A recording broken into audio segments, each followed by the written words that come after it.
Imaginemos por un momento una escena muy concreta. Y vamos a intentar visualizarla con calma. No hay música de fondo, no hay ruido de tráfico, ni siquiera el murmullo de un televisor encendido en la habitación de al lado.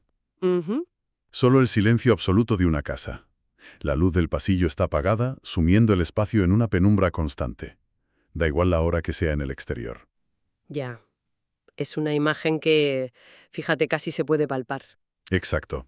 Y de fondo, el sonido monótono, casi metálico, de un reloj de pared que sigue avanzando, indiferente a todo. Tic-tac, tic-tac. Es desolador.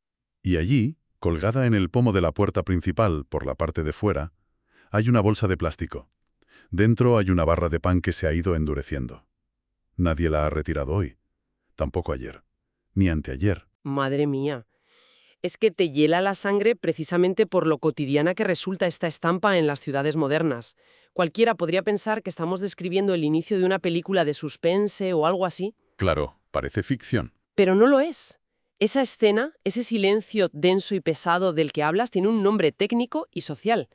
Es el protagonista invisible de nuestra exploración de hoy. Hablamos de la soledad profunda. Una soledad que no es elegida, entiendo. Eso es fundamental aclararlo desde el principio.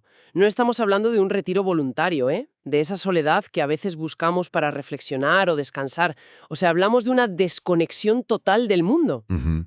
Un aislamiento que se instala como una niebla hasta hacer que la persona desaparezca a plena luz del día, literalmente. Y el objetivo de este análisis a fondo, al diseccionar los expedientes que hemos reunido hoy, no es simplemente repasar estadísticas frías sobre el envejecimiento. No, sería muy superficial quedarnos ahí. Claro. La misión hoy es extraer las lecciones vitales de un caso real documentado en los registros de trabajo social bajo el título de El puente invisible. Queremos comprender qué significa realmente envejecer en nuestra sociedad. Y ver cómo, a veces, la cotidianidad más desgarradora puede transformarse en un relato de dignidad recuperada. Porque para entender esto en toda su magnitud hay que mirar mucho más allá de la burocracia. Totalmente. Y vamos a ponerle rostro a ese expediente. Detrás de esa puerta, la del pan endurecido en el pomo, vive don Aurelio. Ujú. Tiene 78 años. Y aquí me gustaría detenerme en un contraste que las notas del caso subrayan de forma constante. No hablamos de una mente que se haya apagado por una enfermedad neurodegenerativa. Ojo con esto, ¿sí? Don Aurelio es un hombre completamente lúcido. Durante décadas fue ebanista, un artesano que conocía la madera de casi todas las puertas y muebles de ese mismo barrio. O sea, es alguien que carga con el peso de una vida entera de trabajo. Una persona que ha construido su entorno, claro. Exacto. Ha mantenido una familia y atesora una cantidad inmensa de conocimiento sobre la historia de sus calles. Pero su presente actual es, bueno, la invisibilidad absoluta. Vive solo desde que su único hijo tuvo que emigrar por la crisis económica. Y fueron los vecinos del bloque, ¿verdad? Los que dieron la voz de alarma. Sí, al notar que la bolsa del pan seguía ahí día tras día, ellos avisaron a los servicios sociales. Es que las anotaciones iniciales de este caso revelan una realidad física muy dura. Cuando la intervención comienza, encuentran a don Aurelio con principios evidentes de desnutrición. Madre mía. Y no solo eso. El historial médico muestra que lleva tiempo sin tomar su medicación para la hipertensión. Y esto es por motivos puramente económicos, ¿eh? No podía permitirse pagar su parte en la farmacia. Pero claro, aquí es fácil caer en el prejuicio, ¿no? Pensar que se ha abandonado a sí mismo. Exactamente. Y es crucial desterrar ese prejuicio automático. Bajo ninguna circunstancia se debe interpretar a este hombre como una víctima pasiva de su propio destino, o como alguien que, bueno, simplemente se ha rendido por debilidad. Claro, al leer los informes ves que no es falta de voluntad, es un colapso total de la red que lo sostenía. Su hijo fuera, su entorno comunitario disuelto por los cambios en el barrio. Trepitosamente en proteger a uno de sus eslabones. El tejido social de los barrios ha mutado muchísimo en las últimas décadas. Totalmente. Antes el panadero te conocía por tu nombre, los vecinos charlaban en los rellanos. Eso es. Y ahora tenemos un modelo urbano de anonimato funcional. La soledad de don Aurelio es el daño colateral directo de este diseño socioeconómico. Y en medio de ese vacío ocurre el encuentro. Llega Mariana, la trabajadora social designada por el distrito. Ella cruza esa puerta. Y la documentación nos permite ver que no fue una simple inspección de rellenar casillas en un formulario. No, fue el choque de dos realidades abrumadoras. Exacto. Por un lado, el aislamiento crónico del hombre mayor. Por otro, el desgaste de una profesional que se enfrenta todos los días a las sombras invisibles de la ciudad. Una especie de encuentro entre dos soledades distintas. Fíjate que las notas muestran que ella entra buscando evaluar los riesgos físicos inmediatos, pero se topa de frente con un abismo emocional. El síntoma evidente es la despensa vacía, claro. Y la falta de medicación. Sí, pero la causa raíz es una desconexión vital tan profunda que apaga el instinto de supervivencia. Hay un momento transcrito en ese primer encuentro que a mí personalmente me detiene por completo. Mariana está evaluando las cosas en el salón. Don Aurelio está sentado en su sofá, envuelto en una manta, aunque no hace un frío excesivo. Ujú. Y en medio de esa evaluación logística, él la mira y demuestra esa lucidez intacta. Le dice, cito textualmente, «El frío de esta casa no entra por las rendijas de las ventanas, entra por la falta de voces». Uf, qué barbaridad de frase. ¿Verdad que sí? Es que esa sola frase diagnostica el problema central con una precisión clínica y poética que ningún formulario estandarizado podría capturar jamás. Y Mariana, en ese instante, comprende que el hombre al que intenta ayudar entiende su tragedia mejor que el propio sistema. Pero a ver, aquí te voy a hacer de abogado del diablo un momento. Adelante, a ver. Repasando los protocolos de intervención, surge una duda pragmática. ¿Estamos ante una emergencia vital? ¿El hombre tiene desnutrición, hipertensión no tratada, riesgo de colapso físico? Sí, es una situación crítica. Entonces, ¿no debería el enfoque centrarse pura y exclusivamente en la supervivencia biológica? O sea, coordinar comida, asegurar pastillas, cerrar la carpeta y correr al siguiente caso. ¿Por qué detenerse en la poesía de la falta de voces cuando el cuerpo se apaga? Bueno, es una objeción completamente racional. Y de hecho, describe a la perfección cómo funcionan muchos sistemas asistenciales hoy en día. Apagar el incendio y pasar al siguiente. Claro, es lo que te pide el cuerpo ante una urgencia. Y Mariana hace precisamente eso en la primera fase, ¿eh? Su respuesta logística es impecable.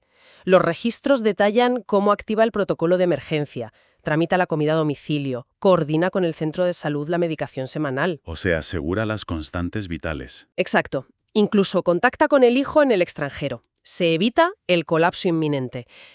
Pero, y aquí está la clave, semanas después, Mariana nota algo alarmante en las visitas de seguimiento. ¿Qué ocurre? La nevera está llena, las pastillas están en la mesa, pero don Aurelio sigue sin comer la mitad de las raciones. Su deterioro físico no se frena. Y aquí las fuentes nos obligan a analizar un concepto biológico fascinante. Cuéntame. La violencia que ejerce la soledad sobre el cuerpo físico. La investigación médica actual demuestra que el aislamiento social prolongado es una amenaza tan letal como el tabaquismo o la obesidad mórbida. Madre mía, ¿tan grave es a nivel físico? Absolutamente. Y no es una simple metáfora. Para entenderlo, hay que mirar a la biología evolutiva. El cerebro humano evolucionó durante cientos de miles de años en un contexto tribal, en grupo. Claro, si en la prehistoria te quedabas aislado. Significaba una muerte segura por inanición o por los depredadores. Por tanto, nuestro cerebro desarrolló una alarma neurológica. Cuando experimentamos soledad profunda y crónica, la amígdala cerebral interpreta esa falta de conexión como una amenaza mortal. O sea, el cuerpo cree que está literalmente bajo ataque inminente. Funciona exactamente así. El sistema nervioso simpático se activa y se queda encendido. El cuerpo se inunda de cortisol, la hormona del estrés, como si te persiguiera un león las 24 horas del día. Uf, y eso a largo plazo tiene que destrozarte por dentro. Te destroza. Provoca una inflamación sistémica brutal, deprime el sistema inmunológico y acelera el deterioro cognitivo. Por eso la intervención puramente logística fracasa. Claro, resolver el plato de sopa caliente es inútil si la alarma biológica sigue gritando que te vas a morir porque estás solo. Exactamente. Si el motor de la voluntad de vivir está apagado, la medicina es solo un parche sobre una hemorragia interna. Si la persona siente que ya no le importa a nadie, el cuerpo simplemente se deja ir. Es como, fíjate, es el equivalente a restaurar un edificio histórico en ruinas arreglando solo las tuberías podridas. Llamas a los fontaneros para evitar que el agua inunde los cimientos. Buena analogía. Reparar el cableado para evitar el cortocircuito. Evitas el colapso físico. Pero si no enciendes las luces, si no limpias los cristales, y sobre todo, si no abres las puertas para que la gente vuelva a entrar, el edificio sigue vacío, Se sostiene en pie, sí, pero carece de propósito. Y siguiendo con tu idea del edificio, el problema es que nuestra sociedad actual ni siquiera diseña esos edificios pensando en que alguien los habite a largo plazo. ¿A qué te refieres exactamente? A que las ciudades se planifican para la producción rápida y la movilidad, sin espacios amables donde las generaciones se crucen de forma natural. Leyendo los análisis sociológicos del expediente, surge un término clave: ¿Cuál? la violencia estructural silenciosa. No estamos ante la mala suerte de don Aurelio, estamos ante el diseño de una sociedad obsesionada con la hiperconexión tecnológica y la productividad, que desecha a los que ya no producen. Aislamos a los mayores, normalizamos que los jóvenes crucen océanos buscando trabajo, rompiendo las redes de cuidado, y no ofrecemos alternativas comunitarias sólidas. Es una violencia sin moretones, pero asfixia. Totalmente. Y esa conceptualización cambia radicalmente cómo debemos intervenir. El desafío real de la trabajadora social no era llenar la nevera. Era reconstruir su tejido relacional, ¿no? Exacto. Desactivar esa alarma de amenaza en su cerebro, devolviéndole su pertenencia a la tribu. Y esta comprensión es lo que provoca el giro narrativo en el caso. Mariana ve que el pan del pomo sigue sin consumirse con apetito. Entiende que el medicamento no cura la falta de voces. Eso es. Así que cambia de estrategia. Le propone a un hombre que lleva meses sin hablar con nadie salir de esa casa, enfrentarse al vértigo de la calle, para ir a un taller de memoria y narrativa histórica en un centro cívico. Hay que calibrar el peso inmenso de esa propuesta, ¿eh? Desde la perspectiva de un sistema nervioso ahogado en cortisol y condicionado por el encierro. Cruzar ese umbral debe percibirse como escalar el Everest sin oxígeno. Requiere un esfuerzo mental titánico. El miedo a confirmar que el mundo ya no tiene un lugar para ti es paralizante. Y los registros reflejan esa resistencia. Hay semanas de negativas amables, excusas sobre dolores articulares, pero Mariana persiste, hasta que un martes, don Aurelio acepta. Ese es el momento bisagra. Sí, y el corazón emocional de este caso tiene lugar ahí, en ese centro cívico. Imaginemos la atmósfera de esa primera sesión. Un círculo de sillas, una sala de techos altos. Don Aurelio llega encorvado, mirando al suelo, aferrado a su bastón como a un escudo. Apenas murmura monosílabos al principio, hasta que la dinámica del taller gira en torno a los oficios perdidos del barrio. Apelan directamente a su identidad, a lo que él fue y construyó. Exacto. Y en ese momento, don Aurelio no responde desde su silla, se pone de pie, apoya ambas manos en el respaldo de la silla que tiene delante. Carraspea para aclarar una garganta que ha olvidado cómo proyectar la voz. ¡Qué imagen! Y comienza a contar una historia. Describa cómo se tallaron las puertas de la iglesia hace 50 años. Recuerda nombres, apodos de vecinos, relata cómo el barrio respiraba. Y mientras habla, el silencio vuelve a aparecer. Pero claro, este silencio es la antítesis del vacío opresivo de su pasillo, oscuro. Es un silencio vibrante, un silencio de atención absoluta, de respeto reverencial, el sonido de 15 personas colgándose de sus palabras. Es que el impacto terapéutico de ese preciso instante es monumental. Lo que ocurre ahí no es entretenimiento para pasar la tarde. Es una intervención de restitución de identidad. Le devuelven su lugar. A nivel cerebral, esa atención grupal reduce el cortisol de golpe y libera oxitocina, la hormona del vínculo. Don Aurelio experimenta una metamorfosis. Deja de ser un expediente con riesgo de desnutrición. Y se redescubre como el depositario de la historia de su comunidad. Se da cuenta de que su voz todavía tiene autoridad. O sea, el empoderamiento no tiene límite de edad. Y es que acostumbramos a limitar el empoderamiento a la juventud o al mundo laboral. Rara vez imaginamos a un hombre de 78 años reclamando su espacio en el mundo mediante el simple acto de contar su historia. El trabajo social va mucho más allá de dispensar recursos materiales de emergencia, entonces. Su propósito fundacional es restituir la dignidad humana. Es decirle a la persona, tú existes, importas, tu historia tiene peso y tu asiento en la tribu sigue reservado. Al articular su historia y ser escuchado, vuelve a existir. Y como consecuencia directa, vuelve a existir para sí mismo. El apetito físico regresa cuando el apetito por la vida se enciende de nuevo. Necesitamos cubrir nuestras necesidades metabólicas, sí, pero necesitamos ser escuchados para desear vivir. Fíjate que si conectamos esta experiencia con nuestra civilización actual, nos enfrentamos a una incomodidad moral tremenda. ¿Cómo estamos definiendo el envejecimiento hoy? Es una buena pregunta.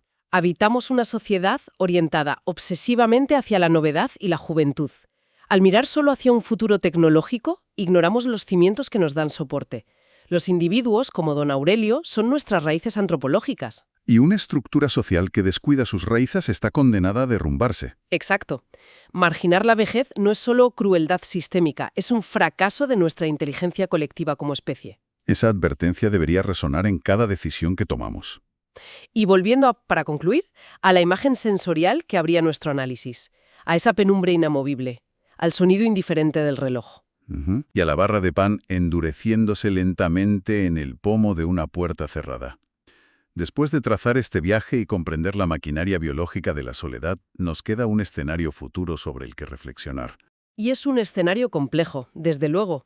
Ahora que empezamos a ver el coste estructural de esta epidemia, la respuesta parece girar hacia la tecnología. Se invierten millones en inteligencia artificial y robots de compañía para interactuar con nuestros mayores. Ya, la solución tecnológica rápida. Lo que nos deja una pregunta incómoda flotando en el aire. ¿Es la implementación de asistentes robóticos un avance terapéutico o es el paso definitivo de esta violencia estructural, externalizando nuestra humanidad a una máquina para no tener que ser nosotros quienes crucemos el pasillo y llamemos a la puerta? ¿Cuántos don Aurelio existen en nuestros propios barrios, a unos metros de distancia, esperando simplemente a que alguien llame de verdad a su puerta?